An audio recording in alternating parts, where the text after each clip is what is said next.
নমস্কার। শ্রীমদ্ ভাগবত গীতা দ্বিতীয় অধ্যায় সাংখ্যযোগ শ্লোক ২৭। জ্ঞাতস্য হি ধ্রুবো মৃত্যু ধ্রুবং জন্ম মৃত্যুচ্ছ চ তস্মাৎ অপরিহার্যে অর্থে ন তং শচিত মহর্ষি।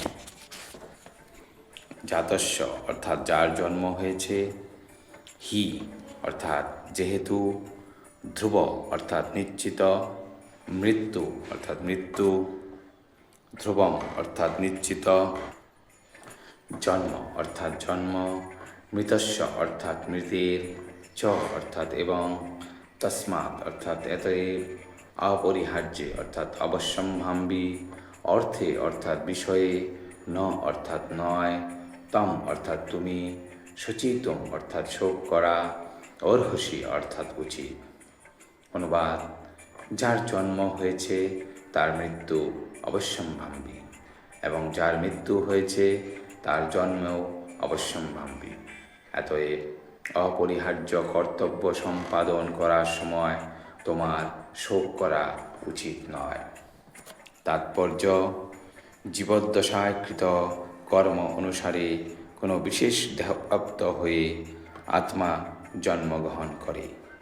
তারপর কিছুকাল যাবৎ জড়জগতে ক্রিয়াকলাপ সম্পাদন করার পর তাকে মৃত্যুবরণ করতে হয় আরেকটি দেহ লাভ করার জন্য।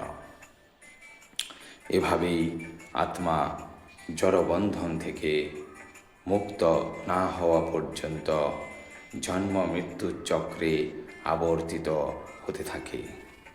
এই জন্ম মৃত্যুর চক্র অবশ্য অনর্থক যুদ্ধ, হত্যা ও হিংসাকে অনুমোদন করে না, কিন্তু তবুও মানব সমাজে নিয়ম শৃঙ্খলা বজায় রাখার জন্য হিংসা ও যুদ্ধ অপরিহার্য হয়ে পড়ে। ভগবানের ইচ্ছার ফলে কুরুক্ষেত্রে যুদ্ধের আয়োজন হয়েছিল বলে তা অবশ্যম্ভাবী ছিল, এবং ন্যায়সঙ্গত কারণে যুদ্ধ করাটা ক্ষত্রিয়ের ধর্ম। যেহেতু অর্জুন যথার্থ কর্তব্য কর্মের অনুষ্ঠান করছিলেন, তাই তার আত্মীয় স্বজনের বিয়োগের আশঙ্কায় কেন তিনি ভীত অথবা শোকান্বিত হচ্ছিলেন?